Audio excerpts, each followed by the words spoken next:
The season is far from over in Lexington, but it does feel like a must-win situation is on the horizon if Mark Stoops and the Kentucky Wildcats want any shot at keeping their playoff hopes alive. And the good news is, well, the number one team in the country comes to your crib. Georgia arrives at Kroger Field Saturday night to take on the Wildcats. What do we expect? Who comes out on top? And is there any reason to believe that things are solvable out in Lexington? What's going on, SEC Unfiltered? He's Dave Shumate. I'm Cole Thompson, breaking down everything that you will see at Kroger Field. But real quickly, make sure that you hit the subscribe button down below. This is your number one source for all things SEC.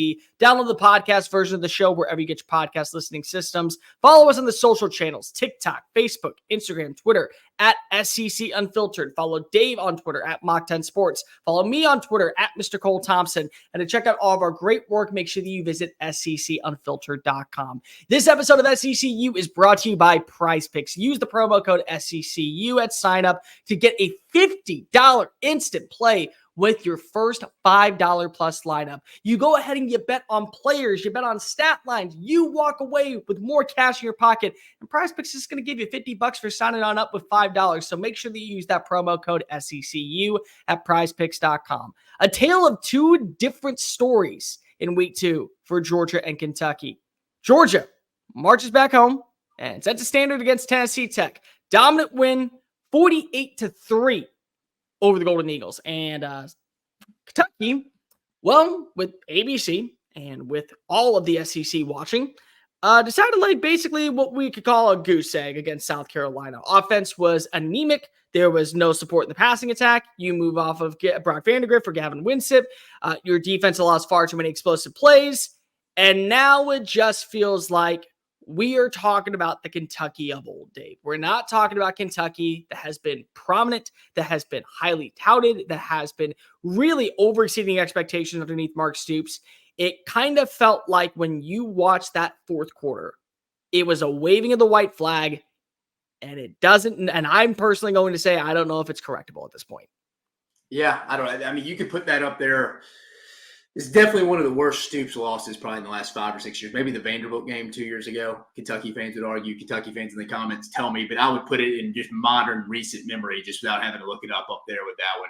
But, yeah, it was – I was, again, me and you talked about it a little bit off air. I was more disappointed in Kentucky than I was in the South Carolina performance, just offensively for Kentucky. I mean, I know you had the offensive line injuries, but, I mean, man, South Carolina really wasn't bringing more than 4 guys every time they blitz. They brought up pressure when Clayton White and them decided. It was one of the worst. It was one of the worst offense performances I'd seen in a while. I don't know if they make a move to Gavin Wimsatt. Brock Vandergriff never looked comfortable. I mean, in a modern college game, he threw for 3 for 10 for 30 yards and 2 interceptions, something like that. It wasn't good. I still think the defense. I think you have some stuff to hang your hat on. But defense was in South Carolina's backfield some. I just think you had a couple busted coverage there on big third downs that Lenore Sellers got out of the pocket, made a big play here and there. Overall, I get it. Your defense is probably going to get frustrated. Hey, I don't know if we're going to score. Once they got down 2 scores, it kind of felt like it just snowballed downhill for Kentucky. When South Carolina came open and opened up the half of the score, went up, 11? I think it was 11. It just kind of felt like it was going to be a little insurmountable for them at that point because how – bad they were on offense. So I get the defense getting down in the fourth quarter, score got out of hand, but man, I don't know if you call this, you got to bounce back here, but you got to have a good performance. And for Kentucky, this is a game Georgia kind of usually just tries to get through traditionally. Now this game's usually in November. It feels like it's cold in Lexington and stuff at that point in the season. That won't be the case on Saturday. Georgia, Kirby Smart and them are usually pretty basic, pretty bland in this game. It'll be interesting. I saw the under is very low in it. Was it 43.5? I think I was looking at it's a very low under. So I think Vegas kind of sees the same thing. But you're right. Specifically for Kentucky, God, you got to just improve somewhat offensively. I think you know what you're going to get with them defense week to week still. Again, some stuff they got to clean up on the back end. But offense, man, and you're going against one of the conference and one of the country's best. So it's going to be a tough week to get back on the tracks. But, man, you got it. That was a bad performance. That was in bad's probably being nice. All time looking at this series, 63-12-2 in favor of the Dogs, currently on a 14-year winning streak, regardless of where you play.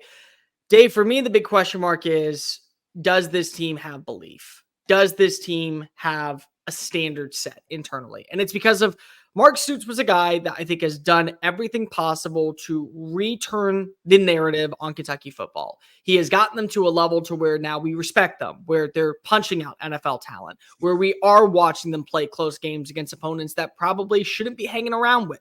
That's why we're so disappointed in Saturday's performance. But at the same time, this is a guy that last year was linked to the Texas A&M job. This is a guy that we have heard for a while, depending on what you believe, could eventually hightail it on out to go back to his alma mater in Iowa when Kirk Ferentz decides to close the door. And last year, all the way up until about the 11th hour with 59 seconds on the clock, it felt like that he was heading down to College Station. He was packing his bags. He was saying goodbye to the Big Blue Nation. And then, of course, we all know what the story happened afterwards.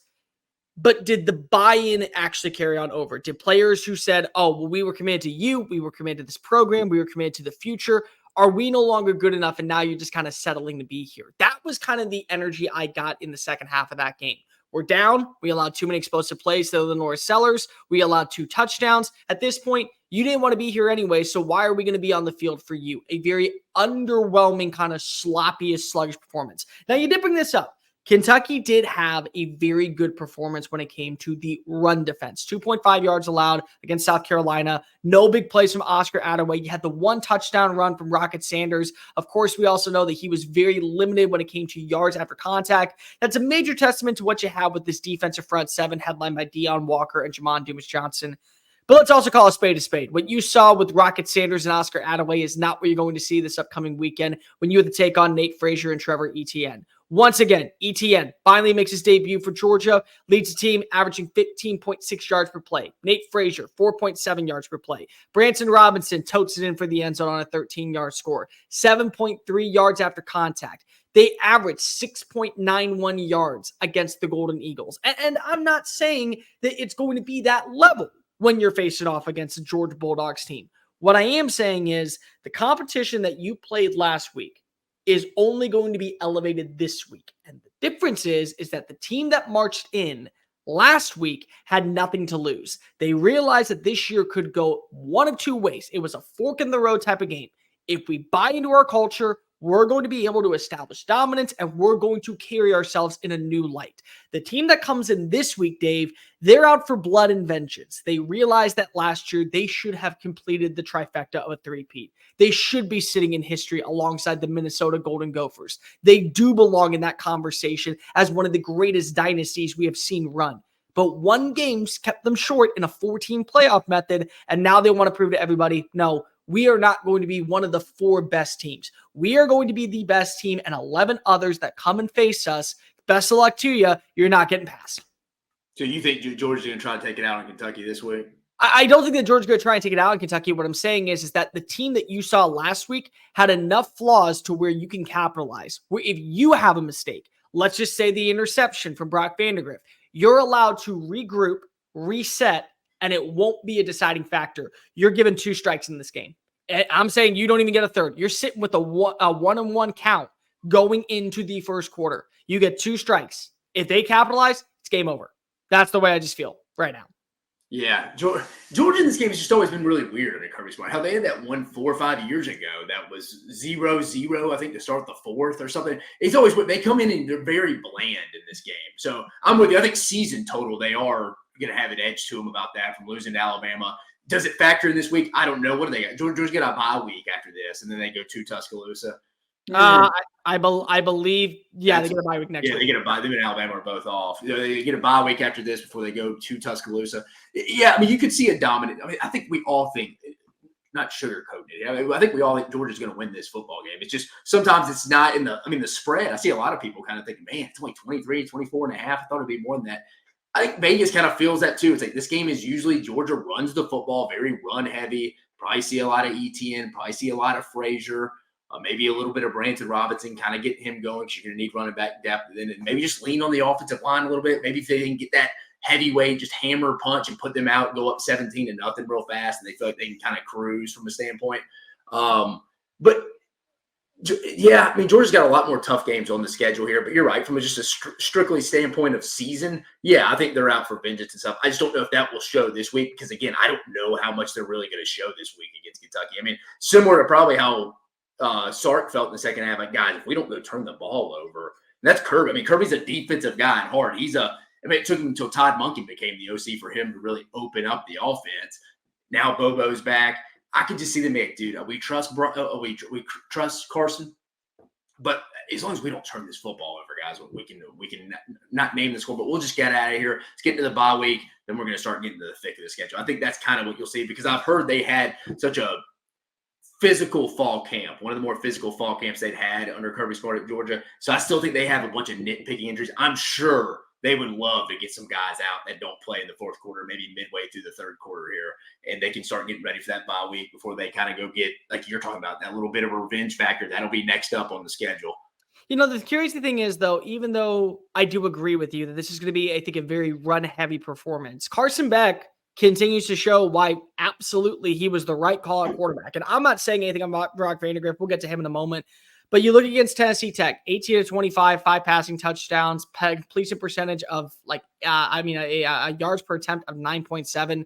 He just feels consistent at this point. He just feels like he's in his element. He's not rattled by anything. He's not going to feel pressure, because the pressure that he faces off against in practice might be better than some that he faces on Saturdays. And so if you can get him to deliver really on third down, I think that's a tone setter.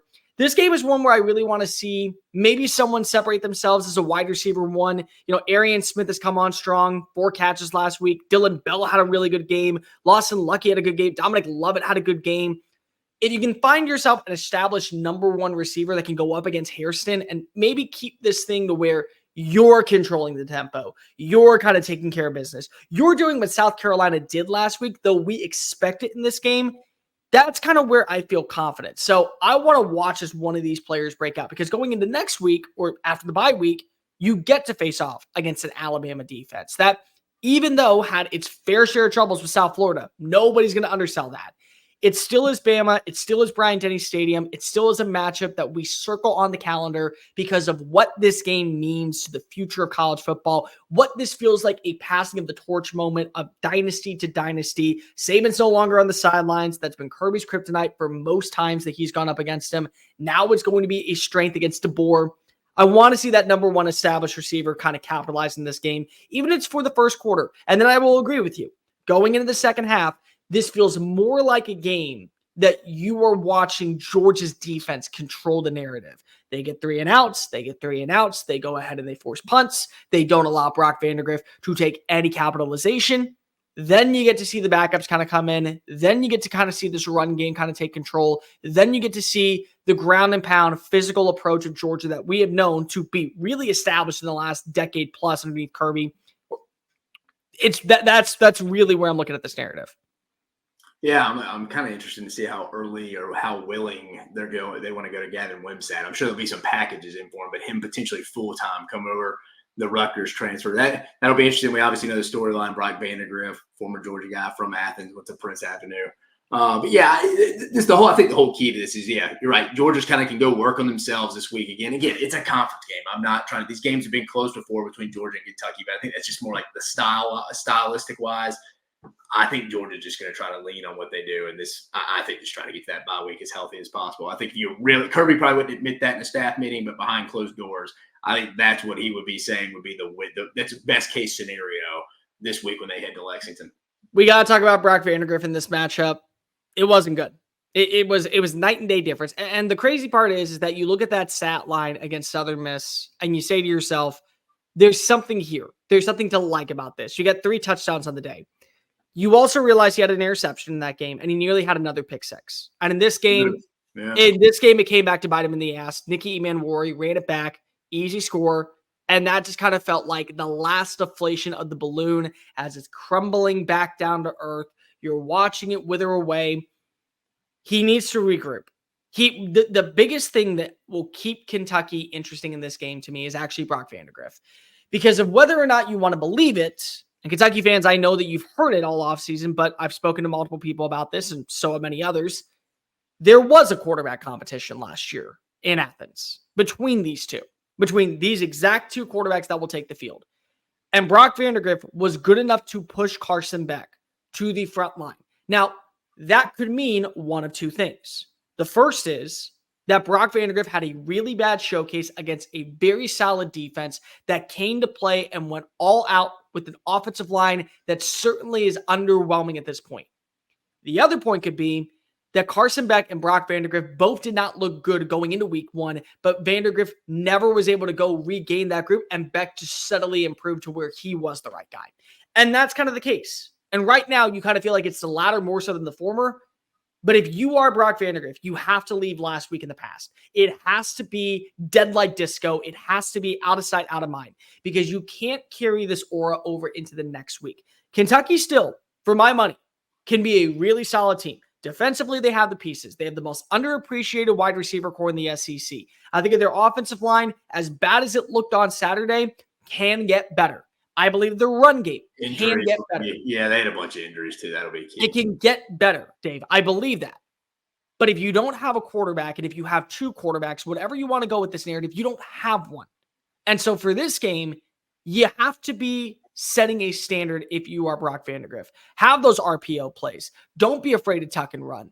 Don't be afraid to take some pressure. Allow the corralness in the backfield by a Georgia defense, but wait for that opportunity to where Barrion Brown or a Dane Key or a Jamori Macklin finds a crease in the pass coverage, and then you deliver that deep shot down the field. Because we've seen the glimpses. The glimpses of Brock Vandergriff are really, really promising. But is that just it? Is it just glimpses, or are we actually watching a certain standard of quarterback that just fell short of the game last week? Yeah, I mean, adding to, you're trying to say the run game can improve. I think if that's going to happen, obviously the offensive line's going to have to get healthy. It's going to have to get a lot better. But I think they're going to have a number 2 come up too, because I don't think our guy Demi Sumo Karingbe can handle that. Well, Chip Trainum's out still, so that's the main thing. Oh, and I don't know when he's coming back. So my point being, you saw a couple of reps from him on Saturday with the true freshman Jason Patterson. Like, again, that's why you always got to have 3 to 4 guys in the stable. I've been on a couple of staffs where we've lost 2 running backs in 2 weeks, and it's like, oh crap, we got a 4-string true freshman that can't pass protect. He's ready to roll. You can get thin real quick. Kentucky's seeing it right now. I don't know if Demi can carry the rest of it for the season. They're going to have to try to develop somebody else. They tried late in the game with Jason Patterson, but again, he's a true freshman. But again, maybe you can see something there. But again, it starts up front with the offensive line, especially. I mean, it wasn't all Brock Vandergriff. He wasn't good by any means. But just like Peyton Thorne, it wasn't all Peyton Thorne either. The offensive lines for both Kentucky and Auburn were not helping their quarterbacks out at all. Trent's play is going to be big in this game. We know Kroger Field is still going to be electric because of, again, it's the number 1 team in the country coming into town. Line set at 24, total 45.5 points. Dave, I'll take this one first. I believe that you will watch a version of Kentucky football wake up for 2 quarters. For the first half, I believe this is going to be one of those games, as you have mentioned, where Georgia is just trying to separate itself, get away with an early lead, and then eventually what's going to happen is they're going to coast. That is, I think, the game plan for Georgia. Get into this game clean, leave this game clean, don't have any more lingering injuries, because we have another matchup, and what's going to be a top 10 matchup in Bryant-Denny Stadium 2 weeks from now. That's going to be their game plan, and I think Kentucky capitalizes. I think Kentucky finds a way to make this thing interesting in the first half. I think you will see a revamped version of Brock Vandergriff. I think you will see this defensive line create problems for the run game to where you're forcing Carson Beck to throw. I believe that you will see only a few explosive plays. And then you have the second half. And this is where Kirby's going to have that same conversation that he had back in Atlanta when they faced off against Clemson and goes, we know that we're the better team. We know we're the more physical team. We know we're the more dominant team. We're walking away with the dub. I don't want to hear it. They're going to capitalize in the third quarter. They're going to coast going into the fourth quarter. I'm going to take the under on both. I think that you will see Kentucky beat the 24-point spread. I don't think you will see this get to 45. I'm going to go 34-10 as the final score. 31-10 is the final score. I think that you will watch this team make it interesting the first half, but in the third quarter, you're going to get a big Trevor Etienne run. You're going to get a big touchdown pass from Carson Beck. And then at this point, you're just coasting going into the bye, knowing that you're sitting at 3-0, having to take on Alabama. Yeah, I'm going to be just above you a little bit. I'm going to go 38-10 too. I'm going to go 30. It feels like something like that, a 28-point, barely just covering.